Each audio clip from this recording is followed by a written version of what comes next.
creative scrapbookers, it's Kim here with another technique taster that I hope you will find fun. We're going to use some products from Stampers Anonymous, Ranger, and Wild Whisper Design, and a little bit of Nuvo as well. So I hope you enjoy this very quick technique and layout that I'm going to share. A kind of, not really, but kind of a cheating mixed media technique that I think a lot of you will find really fun to do because it adds lots of texture and interest and whimsy to a page, especially when you're using a detailed stamp like this. So if I turn my paper around, we're just going to look for a paper that has some interesting texture or colors. This would be a good one. And let's try the blue as well. What I'm going to do with both of these sheets of paper is just find a small piece that I want to work with and cut it down.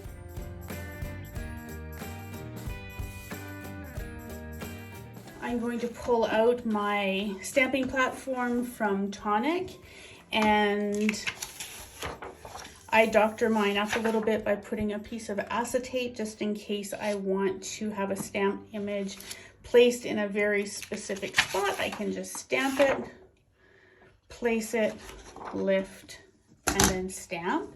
But for today, we're not going to use this. Adhere to my platform, I have a piece of the Tonic Studios media grip, and it will make our papers stay in place while we're stamping. I love this.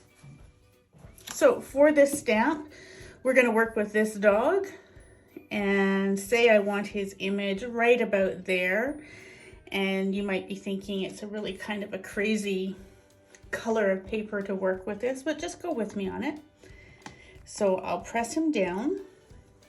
We will be using some embossing powder, so I'm going to powder up my paper so I don't get stray embossing powders.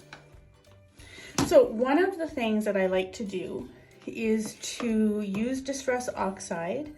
You can use any color of Oxide ink that you want because it stays wet enough that it will hold the embossing glaze or embossing powders.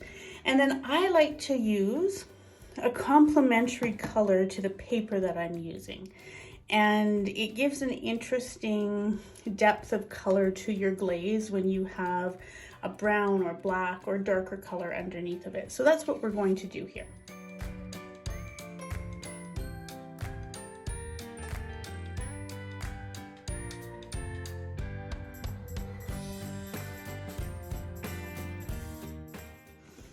And there's my image, and off camera, I'm going to go and heat emboss this. I'll be right back.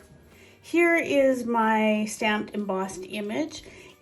As I don't know if you can see in the video, but the embossed part is really warm and fun. It's got dimension because the glazes are translucent.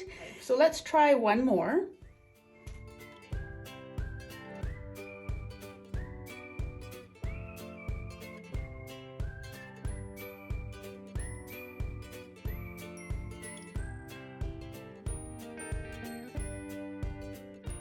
You can see how nice that glaze sticks to the Oxide ink, and I will be right back after I heat emboss this off camera.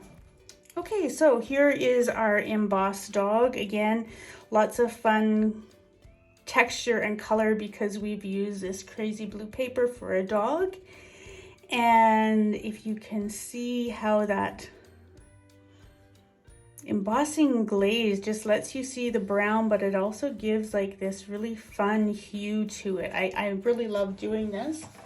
So now we have two crazy colored dogs, and I am going to go off screen once again, use the Sizzix framelits that match up in shape and cut these out, and then we'll come back and embellish these puppies.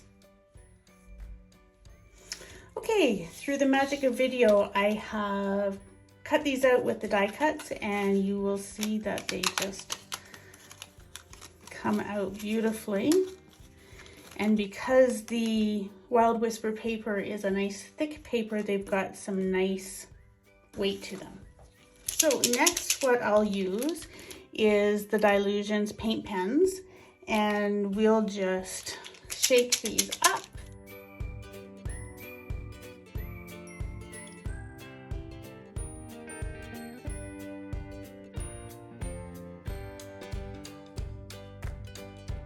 My noses I will do red.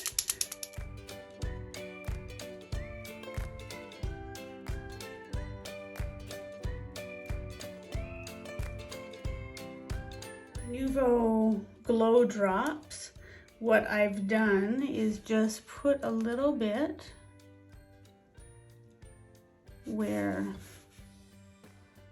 the dog tag is. So then you might be saying, well, what am I going to do with a blue and an orange dog? Well, I'm going to show you what you could do. I made this adorable layout. I made all my dogs at once, so I sat down and did exactly what I showed you. I've used a combination of scrapbooking paper and I've used some gel prints, and I love how they turned out. I love how they're colorful, they're whimsical, and it's perfect for this layout with our new little puppy. Some of the other things I've done on this layout is I've added a Stampers Anonymous stencil just in some of the white space around it because I wanted to layer up my look a little bit. I've put in some stars. These came from Calico Studios. I've got some big letters here that were an old chipboard letter from Prima. I have some washi tape, which is the Dylusions from Ranger. I have used a zebra glitter pen. Actually, they're called Doodlerz, and it's black with some glitter in it. And I don't know if you can see the glitter online, but it is there. I've also used my Brother P-Touch labeler to cut out this component of my title, and I am just thrilled with how it turned out. So hopefully that gives you an idea and a fun way to maybe use up some scraps. And I hope you'll try this technique because it's really fun and very easy to do. And I think that they have great impact on a layout or a card or a mixed media page.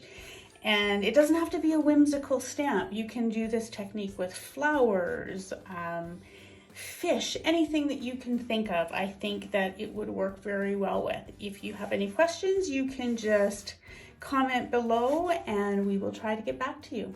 Thanks.